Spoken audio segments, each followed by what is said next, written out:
7h24, tout compte fait. Éric Revel, bonjour Éric. Bonjour Patrick, bonjour à tous. Le blocage de Paris, de Lyon par les agriculteurs de toute la France. Une semaine de tous les dangers, dit-on, pour le pouvoir face à ce monde agricole qui croule sous les normes réglementaires et environnementales, on le disait, de Bruxelles, mais aussi de notre propre pays. Alors on va voir qui gouverne véritablement. Oui, alors il y a des centaines et des centaines de normes. Alors je vous rassure, c'est un cauchemar, mais 80-90% de ces normes viennent de Bruxelles, évidemment, pour l'agriculture.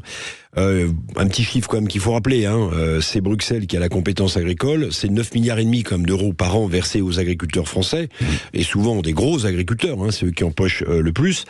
Mais vous avez raison Patrick, au-delà des normes de Bruxelles, il y a des tas de normes françaises. Vous savez comment on appelle la France ? On l'appelle le pays des 400 000 normes. Ouais. Alors 400 000 normes, ça veut dire que tous nos ministères, toutes les administrations françaises rajoutent des normes. On emmerde les agriculteurs. Je regardais des normes sur l'alimentation animale, sur les OGM, sur les intrants. Tout ça, c'est des normes françaises qui sont surrajoutées. Sur le riz, sur le blé, sur les délais de construction, il y a des normes. Ouais. Chaque ministère en rajoute. Celle qui a le plus frappé les esprits, je pense, ces derniers jours, on a découvert le poteau rose, c'est les fameuses 14 normes pour tailler une haie en France. 14 normes. La paperasserie mine les paysans français. Je lisais une étude, un agriculteur passerait en moyenne 9 heures par semaine à remplir des formulaires pour respecter les normes européennes et les normes françaises. Et même pour 12% d'entre eux, ce serait même 15 heures par semaine à remplir des papiers. Ça suffit, les agriculteurs le crient sur leur tracteur. Ça devient des secrétaires ou des comptables, quoi. Alors, à côté de ces normes ubuesques, il y a aussi le plan vert que concocte Bruxelles. Et pour les agriculteurs, ce nouveau plan de décroissance est un véritable cauchemar. Ben oui, c'est ce que veulent les écolos. La décroissance, le plan vert, on l'appelle farm to fork. C'est de la ferme à la fourchette. Alors, que prévoit ce plan vert ? S'il est voté, s'il est adopté, pour l'instant ça discute, mais les agriculteurs ont raison d'avoir peur. Ce plan prévoit 10% de terres en jachère, 15% de production agricole en moins. Mais Patrick, s'il y a 15% de production agricole en moins, ça veut dire qu'il faut des importations en plus.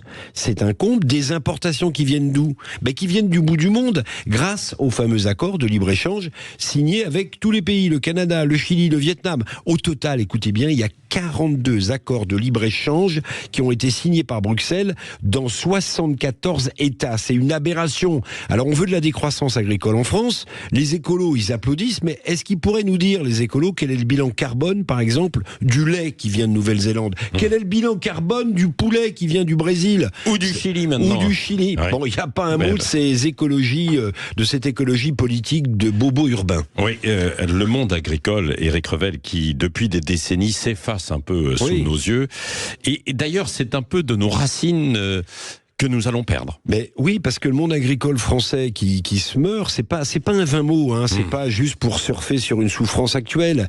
C'est une question de souveraineté alimentaire, bien sûr, mais c'est aussi une question d'histoire et de racines. C'est tout ça que Bruxelles, avec ses accords, ses normes, est en train d'effacer depuis des décennies.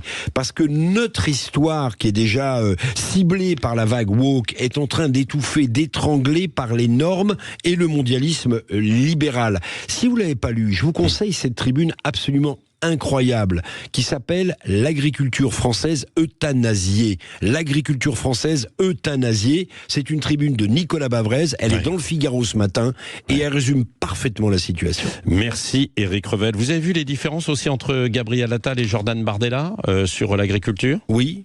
Non, il y en a pas. Il y en a pas. Non, il y en a exactement. Ils disent la même chose. C'est le petit jeu qu'on a fait tout à l'heure à 7h10. Vous pouvez le réécouter. On y reviendra. Tiens, tout à l'heure avec vous à 8h15.